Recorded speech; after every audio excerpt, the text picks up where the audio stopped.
आएको विषय भनेको चाहिँ मैले सुनेअनुसार हाम्रो अध्यक्ष सम्माननीय अध्यक्षज्यू सोभियत सङ्घमा गएर फर्किसकेपछि त्यहाँको अध्यक्षज्यूलाई चाहिँ यता निम्तो पठाउने भनेर भ्रमणको लागि निम्तो पठाउने भनेर एउटा पत्र सभामुखबाट परराष्ट्रमा गएको छ र त्यो अझै पनि त्यहाँबाट प्रोसेस भएको छैन भन्ने कुरा चाहिँ सुन्नमा आएको छ।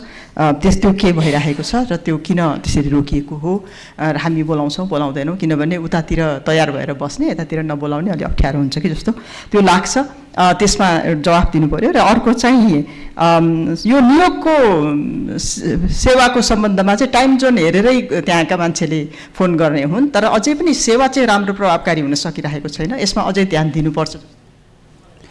माननीय खिमलाल देवकोटा। सम्माननीय अध्यक्ष महोदय, माननीय विमला राईले भने जस्तै रसरासकै मैले अलि एउटा उदाहरण दिन चाहन्छु। हामीले भर्खरै परराष्ट्र मन्त्रीज्यूले हाम्रो परराष्ट्र नीति असंलग्न छ भन्नुभयो, तर हामीले लेख्दाखेरि बोल्दाखेरि असंलग्न भन्छौँ, तर हामी कुनै शक्ति केन्द्रसँग हामी संलग्न छौँ। शक्ति केन्द्र अनुसारको हामी त्यो इसारामा हामी चलिरहेका छौँ। उदाहरण भनेको रसा र युक्रेनको युद्धमै हामी भन्न सक्छौँ। र भारतले रसा र युक्रेनको युद्धकै सवालमा हामी कुनै पनि हामी रसासँग हामी सम्बन्ध बिगार्न चाहदैनौँ, हाम्रो पुरानो सम्बन्ध हो भनेर भारतले भन्यो। त्यसको फाइदा हामीले लियौँ, किनभने त्यो बेलामा संसारभरि पेट्रोलियम पदार्थको हाहाकार थियो। त्यो फाइदा हामीले, किनभने भारतसँग हाम्रो पेट्रोलियम पदार्थको आयात हामीले भारतबाट गर्ने हुँदाखेरि हामीले त्यहाँबाट फाइदा लियौँ। एउटा यो पाटो थियो। र मैले यहाँ भन्न खोजेको कुरा चाहिँ के हो भने सम्माननीय अध्यक्ष महोदय, अहिले भारतका प्रधानमन्त्री अहिले के अरे अमेरिकाको कङ्ग्रेसमा गएर भाषण गर्नुभयो। सारा सिङ्गो अमेरिकाभरि भारतका प्रधानमन्त्रीको हाई भयो, तर पनि भारत चाहिँ अब होइन मैले यो विषय किन भन्न। माननीय सदस्यहरू, अब माननीय सदस्यहरूले सोध्नु भएको स्पष्टीकरणको सम्बन्धमा प्रश्न पार्नु माननीय परराष्ट्र मन्त्री नारायण प्रकाश साउदलाई समय उपलब्ध गराउँछु।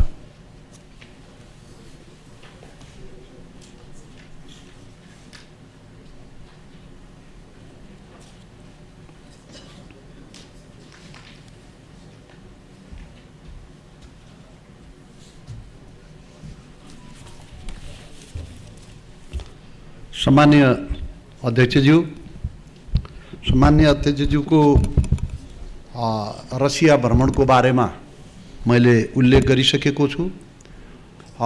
सम्माननीय अध्यक्षज्यूले रसिया भ्रमणको सिलसिलामा त्यहाँका सभामुखलाई आमन्त्रण गर्नुभएको छ र उहाँले नेपाल भ्रमणको बारेमा चाहिँ तिथिमिति तोक्ने बारेमा पत्राचार पनि भएको छ। त्यो सरकारको कन्सिडरेसनभित्र, छलफलभित्र, गृह कार्यभित्र रहेको हुनाले त्यो कुरा सरकारले चाहिँ आवश्यकताअनुसार अगाडि बढाउने कुरा म स्पष्ट गर्न चाहन्छु। र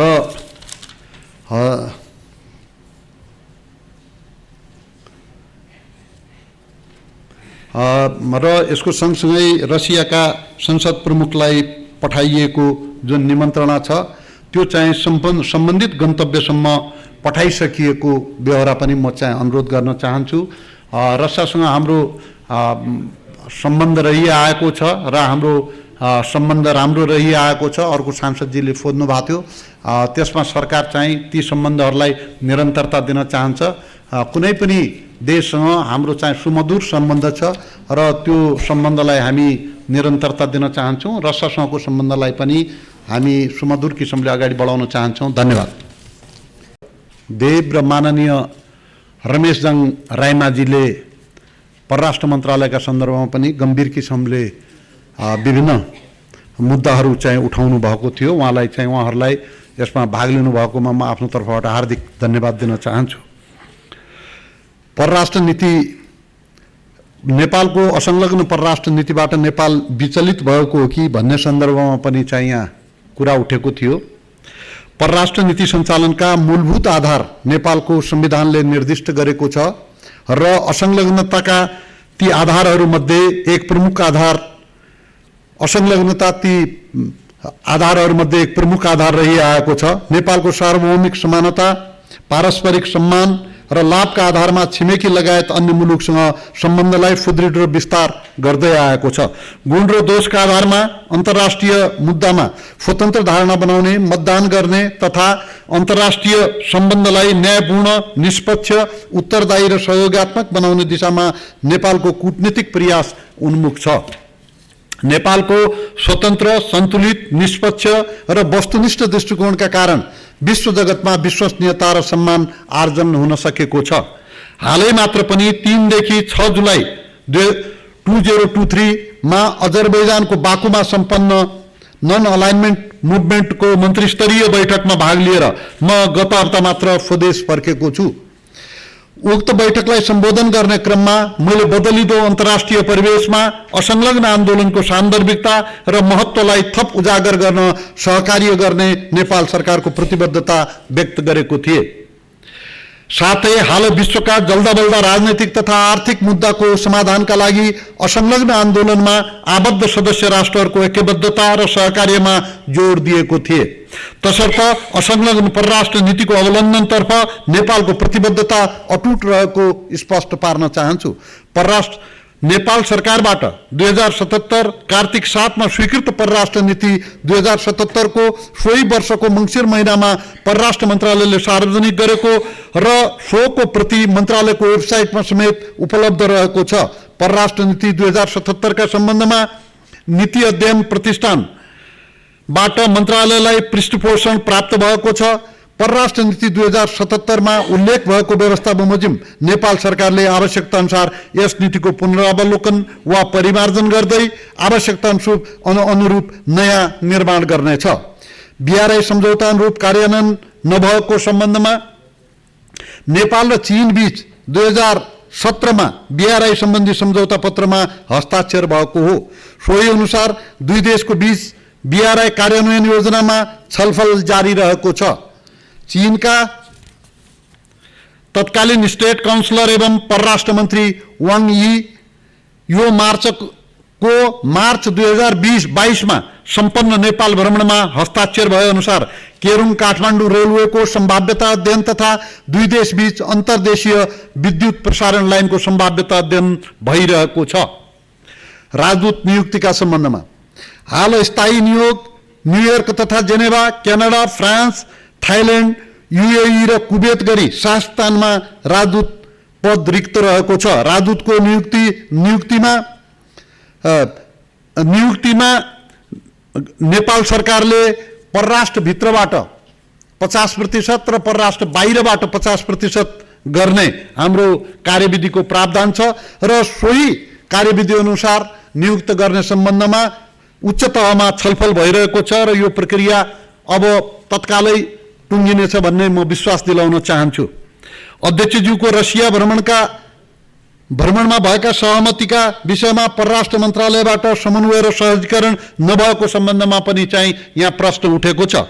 सम्माननीय अध्यक्षज्यूको रसिया भ्रमणका अवसरमा भएको कुराकानीका आधारमा संघीय संसद सचिवालय र पूर्वाधार शिक्षा तथा र स्वास्थ्य सम्बद्ध मन्त्रालयबाट परराष्ट्र मन्त्रालयमा पत्राचारहरू प्राप्त भएका छन्। यस विषयमा म आफैले नेपालका लागि रसियाका राजदूतलाई मन्त्रालयमा बोलाएर ती प्रस्तावहरूका विषयमा विस्तृत विवरण माग गरेको छु। राजदूतले मस्कोसँग समन्वय गरी थप विवरण उपलब्ध गराउने जानकारी गराउनु भएको छ। त्यसैगरी परराष्ट्र मन्त्रालयको सम्बन्धित महाशाखाबाट पनि रसियन राजदूतावासमा आफ्ना समकक्षीसँग कुराकानी भइरहेको छ। तसर्थ यस विषयमा हाल रसियन पक्षबाट थप विवरणको प्रतीक्षा भइरहेको अवस्था म स्पष्ट पार्न चाहन्छु।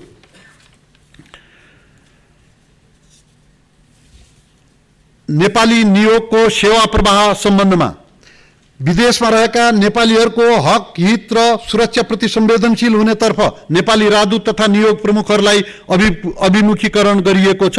विदेशमा अप्ठ्यारोमा परेका नेपालीहरूको उद्धार एवं आवश्यकता अनुसार नेपाली फर्कन सहजीकरण गर्ने कार्यलाई नियोगले उच्च प्राथमिकतामा राखेका छन्।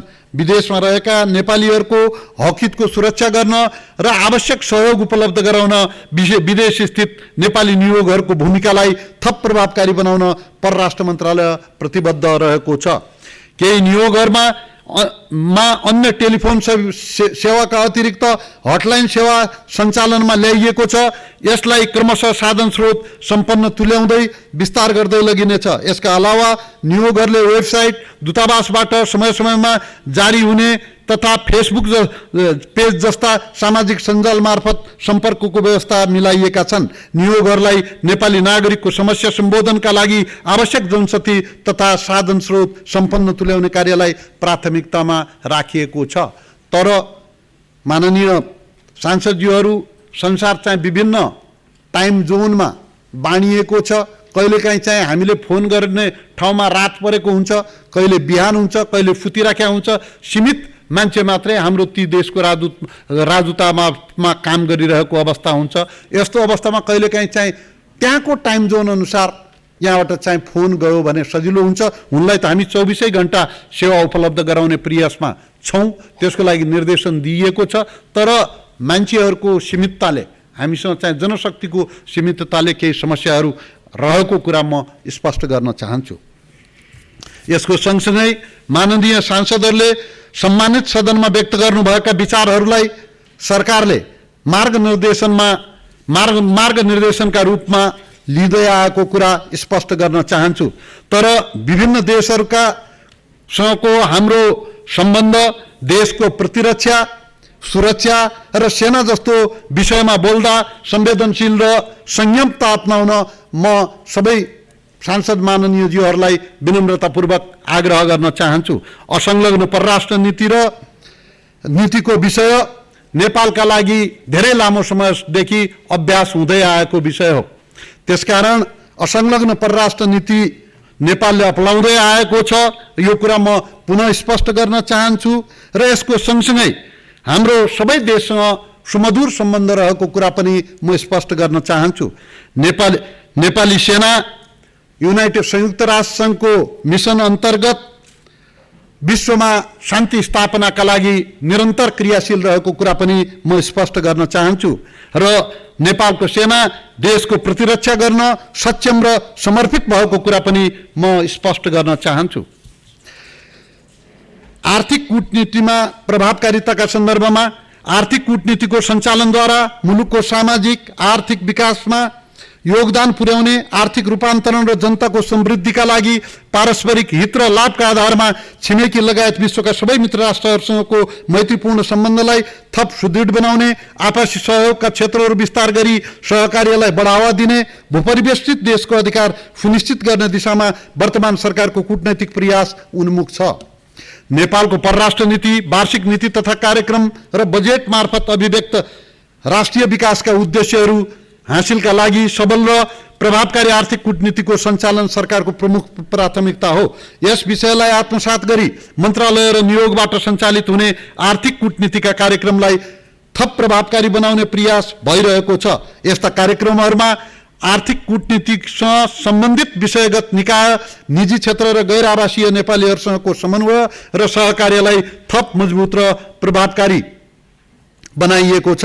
पर्यटन, निर्यात र लगानीका क्षेत्रमा विभिन्न प्रदेशमा रहेको सम्भावना र क्षमता पहिचान गर्ने प्रयास गरिएको छ। आर्थिक कूटनीतिका कार्यक्रमहरूलाई नेपाल सरकारको व्यापार घाटा न्यूनीकरण योजनासँग समेत तादात्म्य हुने गरी तथा समग्र आर्थिक सामाजिक विकासमा टेवा पुग्ने गरी अगाडि बढाउने गरी समन्वयात्मक ढङ्गले कार्यहरू भइरहेका छन्।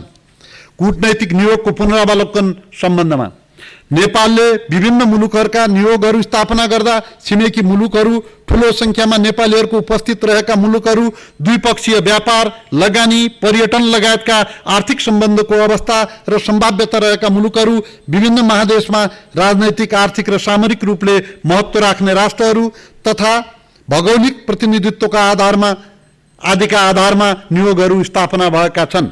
परराष्ट्र नीति सम्बन्धमा विभिन्न समयमा गठन भएका उच्च स्तरीय कार्यदलहरूबाट गरिएका अध्ययनबाट प्राप्त सुझावलाई क्रमशः कार्यान्वयन गर्दै लगिएको छ। समावेशिताको विषय, नेपाल सरकारले लिएको समावेशिताको नीतिका फलस्वरूप परराष्ट्र मन्त्रालयको जनशक्ति पनि क्रमशः समावेशी हुँदै गएको छ। भविष्यमा परराष्ट्र मन्त्रालयबाट गठन हुने कार्यदल, समिति तथा संवैधानिक नियुक्तिहरूमा समावेशिता देखिने गरी लागू हुँदै जानेछन्। विदेशमा मृत्यु भएका सब व्यवस्थापनको सम्बन्धमा श्रम मन्त्रालयको सन्दर्भ, नेपालीहरूको विदेशमा विविध कारणले हुने मृत्युको सम्बन्धमा उक्त मुलुकको कानुन बमोजिम प्रहरी अनुसन्धान तथा न्यायिक निरूपणमा केही समय लाग्ने भएकोले नेपाली नियोगले सब तत्काल पठाउने अवस्था नहुन सक्दछ। अन्यथा नियोगहरूबाट यस प्रकारका सेवा 24 घण्टा प्राप्त हुन सक्ने गरी व्यवस्था मिलाइएको छ। नियोगमा निजी जिन्सी सामान धुल्याउने सन्दर्भमा नेपालको सन्दर्भमा यद्यपि लागू हुने कतिपय पुराना ऐन कानुनहरू विदेश स्थित नेपाली नियोगहरूको काम कारबाहीका हकमा लागू हुन नसक्ने तथ्यलाई विचार गरी पुराना ऐन कानुनलाई क्रमशः परिमार्जन गर्दै लगिएको छ। गत वर्ष जारी भएको विदेश स्थित नेपाली नियोगको कार्यविधि 2079 ले विदेश स्थित नेपाली नियोगहरूलाई पुराना सामान धुल्याउने तथा खरिद प्रक्रियामा समेत केही सहज भएको छ। पासपोर्ट छपाईका सम्बन्धमा विदेश जाने नेपालीहरूको संख्या दिनानुदिन बढिरहेसँगै राजधानीको मागमा निरन्तर वृद्धि भएको छ। हालको नेपाल सरकारको निर्णय बमोजिम तत्काल राजधानी सेवाको निरन्तरता सुनिश्चित गरिएको छ। राजधानी पुस्तिका अभाव हुन नदिन आगामी कम्तीमा 5 वर्षसम्म माग सम्बोधन हुने गरी कम्पिटिटिभ बिडिङ मार्फत खरिद प्रक्रिया अगाडि बढाउने तयारी गरिएको छ। अन्त्यमा माननीय सदस्यज्यूहरूबाट प्राप्त रचनात्मक सुझावका लागि हार्दिक आभार प्रकट गर्दै बजेट कटौतीको प्रस्ताव राख्नुहुने माननीय सदस्यहरूलाई आफ्नो प्रस्ताव फिर्ता लिन आग्रह गर्दै